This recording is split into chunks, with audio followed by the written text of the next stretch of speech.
ನಾವಿನ ವರದಕ್ಷಿಣೆ ಕೇಳೋರಲ್ಲ, ನೀವೇನು ಸಾಲ ಮಾಡಿ ಕೊಡಬೇಕಿಲ್ಲ.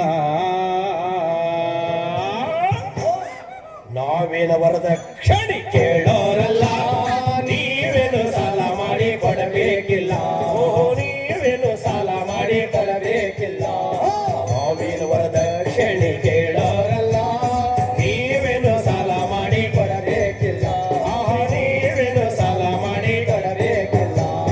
ಇದ್ದಿದ್ರಾಗ ಸಕ್ರಿ ವರ ಉಪಚಾರೆಲ್ಲ, ಇದ್ದಿದ್ರಾಗ ಸಕ್ರಿ ವರ ಉಪಚಾರೆಲ್ಲ. ಹೆಚ್ಚು ಕಡಿಮೆ ಆದ್ರೆ ನಾಳೆ ನೋಡ್ಕೊಳ್ಳೋಣಲ್ಲ, ನಾವು ಹೆಚ್ಚು ಕಡಿಮೆ ಆದ್ರೆ ನಾಳೆ ನೋಡ್ಕೊಳ್ಳೋಣಲ್ಲ. ನಾವೇನು ವರದಕ್ಷಿಣೆ ಕೇಳೋರಲ್ಲ, ನೀವೇನು ಸಾಲ ಮಾಡಿ ಕೊಡಬೇಕಿಲ್ಲ. ನೀವೇನು ಸಾಲ ಮಾಡಿ ಕೊಡಬೇಕಿಲ್ಲ. ಗಂಡಿಗಂತೂ ಬಟ್ಟೆ ನೀವು ಕೊಡಲೇಬೇಕಲ್ಲ, ಗಂಡಿಗಂತೂ ಬಟ್ಟೆ ನೀವು ಕೊಡಲೇಬೇಕಲ್ಲ. ವಾಚು ಉಂಗ್ರ ಚೈನ ಸರ ಮಾಮೂಲಿ ಅಲ್ಲ, ಆ ವಾಚು ಉಂಗ್ರ ಚೈನ ಸರ ಮಾಮೂಲಿ ಅಲ್ಲ. ವರದಕ್ಷಿಣೆ ಅಂತ ನಾವೆಲ್ಲ ಕೇಳೋರಲ್ಲ, ವರದಕ್ಷಿಣೆ ಅಂತ ನಾವೆಲ್ಲ ಕೇಳೋರಲ್ಲ. ಮದುವೆ ಖರ್ಚು ನೋಡ್ಕೊಂಡು ಬಿಡ್ರಿ ಮತ್ತೇನಿಲ್ಲ, ನೀವು ಮದುವೆ ಖರ್ಚು ನೋಡ್ಕೊಂಡು ಬಿಡ್ರಿ ಮತ್ತೇನಿಲ್ಲ.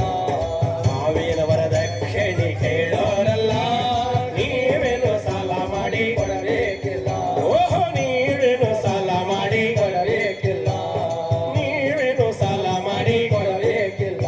ಇಂಥ ಹಳ್ಳಿಯಲ್ಲಿ ಬದುಕೋ ಜನ ಅಂತೂ ನಾವೇನಲ್ಲ, ಈ ಹಳ್ಳಿಯಲ್ಲಿ ಬದುಕೋ ಜನ ಅಂತೂ ನಾವೇನಲ್ಲ. ಪ್ಯಾಟಿ ಊರಾಗ ನಮ್ಮ ಮನೆ ಮಾಡೇ ಇಲ್ವಲ್ಲ, ಆ ಸಾಗರ ಪ್ಯಾಟಾಗ ನಮ್ಮ ಮನೆ ಮಾಡೇ ಇಲ್ವಲ್ಲ, ಆ ಶಿವಮೊಗ್ಗದ ಪ್ಯಾಟಾಗ ನಮ್ಮ ಮನೆ ಮಾಡೇ ಇಲ್ವಲ್ಲ.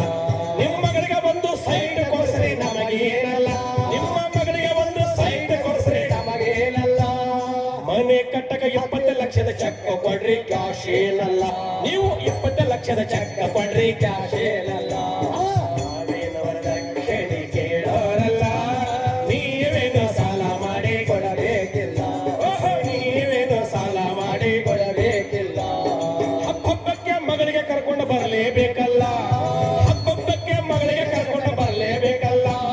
ನಿಮ್ಮ ಮಗಳಿಗೆ ಒಂದು ಕಾರ್ ಕೊಡಿಸ್ರಿ ನನಗೇನಲ್ಲ, ನಿಮ್ಮ ಮಗಳಿಗೆ ಒಂದು ಕಾರ್ ಕೊಡಿಸ್ರಿ ನಮಗೇನಲ್ಲ. ಅದಕ್ಕೆ ಪೆಟ್ರೋಲ್ ಗಟ್ಟಲ್ ಅಂತ ನಾವೆಲ್ಲ ಕೇಳೋರಲ್ಲ, ಪೆಟ್ರೋಲ್ ಗಟ್ಟಲ್ ಅಂತ ನಾವೆಲ್ಲ ಕೇಳೋರಲ್ಲ. ಇಲ್ಲ ತೀರ್ಥಳೆ ಅಂತ ಪ್ಯಾಟ್ಯಾಗೆ ಸಣ್ಣದೊಂದು ಪೆಟ್ರೋಲ್ ಬಂಕ್ ಕರ್ಸಿ ಕೊಡ್ರಿ, ಕೆಲಸ ನಿಮಗಿಲ್ಲ. ನೀವು ಪೆಟ್ರೋಲ್ ಬಂಕ್ ಕರ್ಸಿ ಕೊಡ್ರಿ, ಕೆಲಸ ನಮಗಿಲ್ಲ. ನಾವೇನು ವರದಕ್ಷಿಣೆ ಕೇಳೋರಲ್ಲ, ನೀವೇನು ಸಾಲ ಮಾಡಿ ಕೊಡಬೇಕಿಲ್ಲ. ನೀವೇನು ಸಾಲ ಮಾಡಿ ಕೊಡಬೇಕಿಲ್ಲ. ನೀವೇನು ಸಾಲ ಮಾಡಿ ಕೊಡಬೇಕಿಲ್ಲ. MA ಓದಿದ ನಾವು ಸುಮ್ಮನೆ ಅಲ್ಲ, MA ಓದಿದ ನಾವು ಸುಮ್ಮನೆ ಅಲ್ಲ. BA ಪಾಸು ಮಾಡೋ ಖರ್ಚು ಇದ್ದೇ ಐತಲ್ಲ, ಅಲ್ಲಿ ಡಿಗ್ರಿ ಪಾಸು ಮಾಡೋ ಖರ್ಚು ಇದ್ದೇ ಐತಲ್ಲ. ಆ ಖರ್ಚಿನ ದುಡ್ಡಲ್ಲಿ ಅರ್ಧ ಕೊಡ್ರಿ ಮತ್ತೇನಿಲ್ಲ, ಆದ ಖರ್ಚಿನ ದುಡ್ಡಲ್ಲಿ ಅರ್ಧ ಕೊಡ್ರಿ ಮತ್ತೇನಿಲ್ಲ. ನಾನು ಇಲ್ಲಿ ತನಕ ಹೇಳಿದ ಮಾತಲ್ಲ, ವರದಕ್ಷಿಣೆ ಅನ್ನೋ ಮಾತು ಬರಲೇ ಇಲ್ಲವಲ್ಲ, ಇಲ್ಲಿ ವರದಕ್ಷಿಣೆ ಅನ್ನೋ ಮಾತು